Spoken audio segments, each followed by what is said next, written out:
Comencemos situándonos en la historia, revisándola no desde la misma perspectiva de siempre, sino desde un lugar distinto. Tomamos el globo terráqueo, lo giramos, nos damos cuenta de que es un globo, nos damos cuenta de que tiene distintos lugares para pararse, detenerse y desde ellos observar. Varios libros me han ido despertando de manera parcial en los últimos años. El primero fue uno viejo, de etología humana, de Desmond Morris, el famoso mono desnudo. Me impresionó su análisis del humano como animal. Después, el tercer chimpancé y primos hermanos complementaron la forma en que estaba mirando la situación del humano y sus formas de aprender desde sus primos, desde antes de ser humano. Y posteriormente, al leer hace poco ya los dos libros de Yuval Harari, los dos que ha editado hasta ahora, de Sapiens y Homo Deus, me han llevado a reflexionar más todavía sobre el tema. Y las propuestas que hace Harari son realmente interesantes. Lo he visto escrito como Hariri y como Harari. Bueno, eso quiere decir que me ha sido posible entender cómo los homininos, los distintos tipos de homininos, tenían también propuestas de aprendizaje y de traspaso de experiencias de una generación a otra. De hecho, los que pintaban en Altamira o en las cuevas de Lascaux o en otras de las pinturas rupestres que se han encontrado, no eran pintores nobles, eran pintores que habían tenido experiencia y habían sido formados como tales, de alguna manera. Los homininos que vivían cerca de la fosa de los huesos en España, también tuvieron alguna manera de formarse, porque repetían herramientas que las hacían con metodologías similares, utilizaban materiales similares, etc.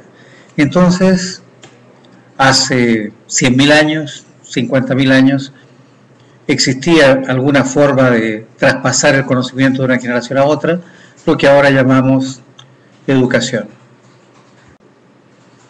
En este proceso reflexivo hay elementos que a uno lo desestructuran bastante. Y a mí me ha desestructurado mucho el hecho de saber que la línea de análisis eurocéntrico estaba lejos de ser la única y lejos de ser la más antigua y lejos de ser la más avanzada. Las propuestas educativas del antiguo Egipto, la antigua China y la antigua India tienen más de 5.000 años y en algunos casos muchísimo más. Tenían educación pública antes del inicio de la era común, más de 2.000 años atrás. Egipto destacó con sus escuelas de misterios, escuelas superiores, en las que estudió, por ejemplo, Platón. Eran centros de formación avanzada muy importantes y que existieron al menos desde el tiempo de Akenatón. También tenían escuelas separadas para los sacerdotes, una enseñanza sacra, y otra para los nobles, que era basada en tutorías y en tutores, y una enseñanza especial para los escribas y funcionarios dedicados a la contabilidad. China tuvo sus escuelas de funcionarios hace más de 3.000 años también. Ellos tenían propuestas educativas que no hemos analizado lo suficiente. Disponían de políticas nacionales de enseñanza, etc. Ninguno de ellos utilizaba la clase masiva de la sociedad industrial. El otro gran centro en Oriente que también formaba y tenía política educativa eran los diferentes reinos que existían en lo que hoy conocemos como la India y Pakistán. Su enseñanza partía desde lo religioso, estaba muy separada por las castas, su política de castas era antigua también, pero tenían propuestas educativas que pasaban también, además de lo religioso, por la astronomía, por la climatología, meteorología, agricultura, geometría, matemáticas, etc. Los links que están en la presentación son interesantes de analizar y de mirar.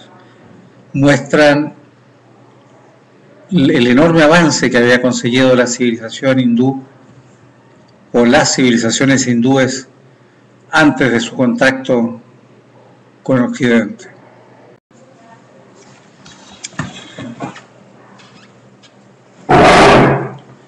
Y sin mirar con extrañeza, nuestros pueblos americanos también tenían sus propuestas educativas, bastante interesantes. De hecho, los incas tenían que aprender a leer su escritura de cuerdas, ¿no es cierto? Y no era fácil. Bueno, los mapuches tenían, por ejemplo, una casa de la educación, una casa del aprendizaje. ¿Ya?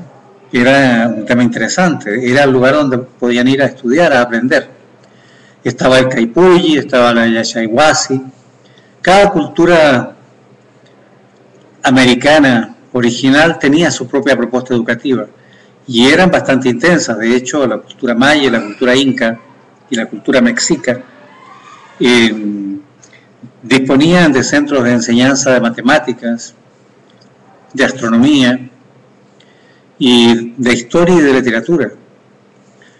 Eran propuestas bastante avanzadas, mucho más avanzadas que las que en ese momento hacían los conventos en Europa, especialmente en España, donde la educación estaba bastante acotada y limitada por necesidades religiosas. Los antiguos persas decían que para que un hombre fuese hombre y se considerase un hombre educado, tenía que saber tres cosas fundamentales: andar muy bien a caballo, usar muy bien el arco y lanzar flechas, y no mentir. Y alrededor de esas tres competencias, entre comillas, principales, se entregaba la formación, que también incluía matemáticas, estrategia militar, astronomía, etc. En África también existían propuestas antiguas, no solo la egipcia, sino que también la del antiguo Kush, la actual Nubia, en el norte de Egipto, hacia el norte, que era una cultura distinta, separada de la egipcia. De hecho, compitió con ellos mucho tiempo. También estaban las propuestas en el centro de África, en Benín y en Tombuctú. Tombuctú tuvo una de las primeras universidades del mundo. Siguiendo con esta mirada decolonizadora, es posible afirmar que los africanos se alfabetizaron mucho antes que los europeos. Cartago era una estructura social más alfabetizada que la romana, por ejemplo, en su momento. Parece que las guerras siempre las han ganado los más bárbaros y no los más civilizados. Obviamente Nubia y Egipto eran países con un nivel de alfabetización altísimo, altísimo. No solo eso, bueno, Egipto tuvo millones de personas en un mercado bastante avanzado que no utilizó nunca el dinero. Esa es una propuesta interesante. Ellos, de hecho, al dinero, a la moneda la llamaban la gran corruptora, y los individuos que intentaban contrabandearla, especialmente desde Grecia, eran considerados criminales. Bueno, siguiendo con lo de África, la Universidad de Tombuctú se fundó el año 989 y hacia allí acudían muchos europeos a estudiar, cuando los europeos aún no se sentían el centro del mundo y sentían que habían unas alternativas diferentes todavía. En todos los pueblos africanos, independientemente de su nivel de desarrollo, entre comillas, la educación fue siempre un proceso que se entendía que era válido y que había que realizarlo durante toda la vida.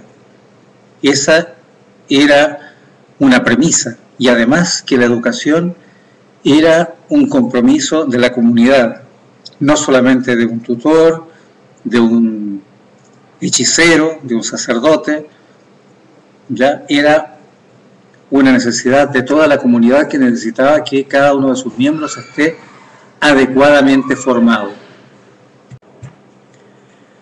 Bueno, aproveché un intermedio aquí que había caído en la red para guardar un poco el poco pelo que me queda. Bien, para seguir mirando desde una perspectiva decolonizadora y no seguir establecidos en el ombligo del europeísmo, hay dos ejemplos interesantes. Uno de ellos es el de Corea. Corea comienza con su educación pública en el año 372 y tiene su primer instituto superior, digamos universidad o instituto universitario, terciario, como lo queramos llamar, el año 682. O sea, ambas cosas, mientras en Europa no había nada parecido,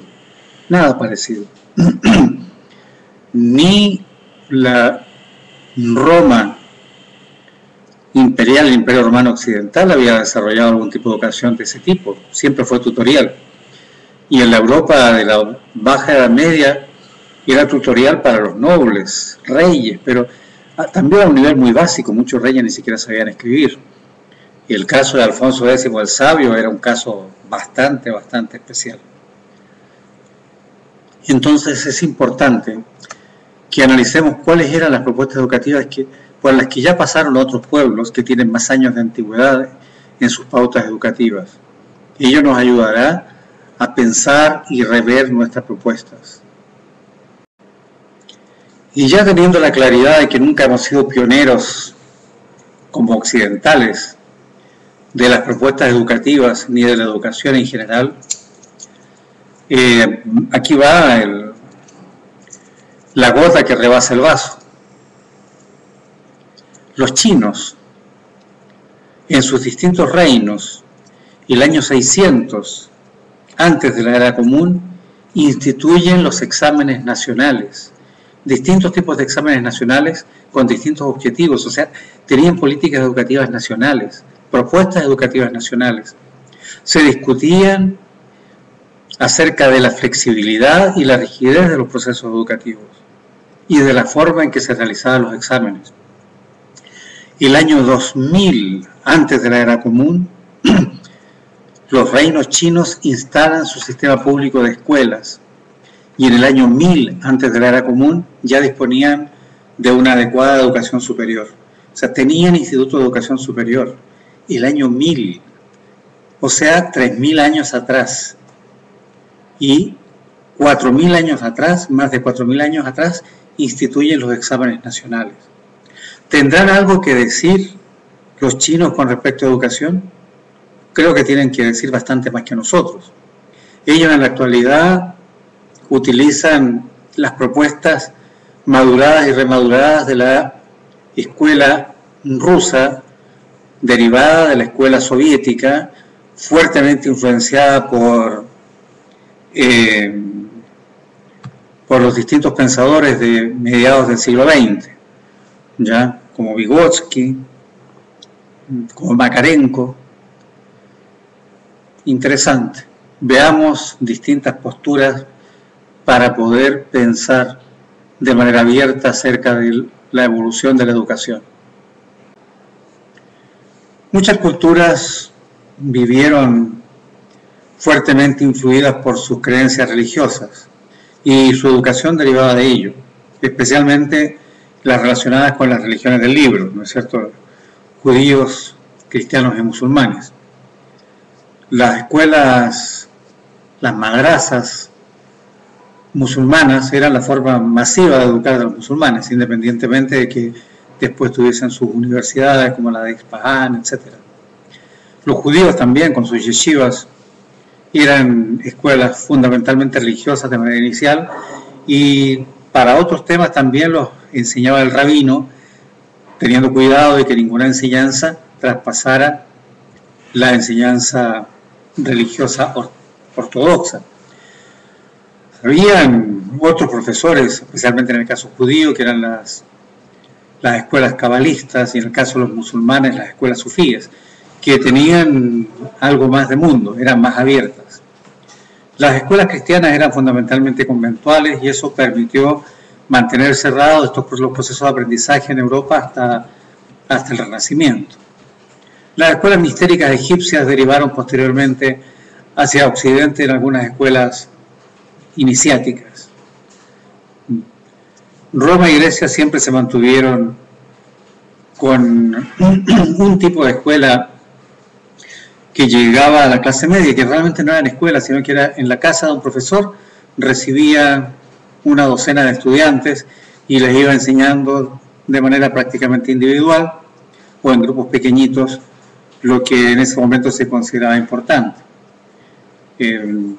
La enseñanza secundaria o superior era fundamentalmente retórica y en algunos casos, por ejemplo, los que se iban a la escuela pitagórica o a las escuelas de Platón también trabajaban con filosofía y matemáticas. Pero sus políticas educativas, Grecia y Roma, de la cual derivó posteriormente la medieval, eran fundamentalmente tutores personales, no eran políticas públicas educativas, no hasta después del 1500. Desgraciadamente en castellano tenemos pocos espacios en la web para estudiar las educaciones antiguas, la mayor parte de los vínculos están en chino, en francés y en inglés. Como más cercano coloco vínculos en inglés, que pronto ya se podrán traducir con los sistemas automáticos de traducción. Estos vínculos son bastante interesantes. Tratan acerca de la educación, especialmente en el Imperio Romano de Occidente y en la Europa occidental inicial. Explórenlos con detalle, por favor. La antigüedad tiene una educación que tiene un paradigma que lo considero interesante e importante. La mejor educación posible. Filipo II de Macedonia escogió al profesor y el tutor para su hijo. Su hijo era Alejandro Magno. Y el profesor que escogió, Aristóteles. Es un ejemplo muy positivo acerca de a qué puede llevar un buen tutor a un buen estudiante. Pero también es un ejemplo de cómo fue la enseñanza de la realeza que aún se mantiene. Ustedes se fijan en los príncipes de los estados que aún son gobernados por realeza, por monarquía, mantienen el mismo proceso educativo. Tutores personales en sus propias casas, palacios, ¿ya? Y cuando van a la escuela, a la universidad, a algún centro, van más a socializar que a estudiar. Bueno, estamos en la Revolución Industrial. Hemos pasado por sobre toda la historia europea de la educación, que es un tema que seguramente ustedes conocen bien. Por lo tanto, no voy a pasar ni por las universidades de Bolonia, Barcelona, Sorbona, ya porque todas sus historias bastante conocidas y son historias que comienzan a partir del año 1100, bastante posteriores a las que hemos hablado anteriormente en lugares no europeos. Pero bueno, llegó la Revolución Industrial, mediados del siglo XVIII. ¿Qué pasa?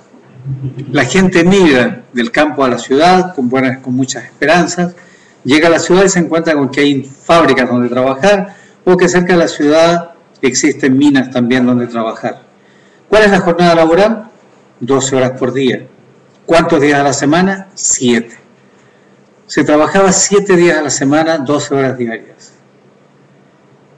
La edad de comenzar a trabajar era de los 6 años aproximadamente. ¿Qué pasaba entonces con los hijos? Bueno, los hijos de los obreros se quedaban en la calle. Los que hayan leído Oliver Twist o alguna cosa más en los libros de... se me fue el nombre. Bueno, los libros de la época victoriana, ¿no es cierto?, ya escritos por Charles Dickens, podrán tener ideas acerca de cómo eran los procesos educativos en ese tiempo. Bien, los niños quedaban en la calle, entonces, ¿qué hacía la policía?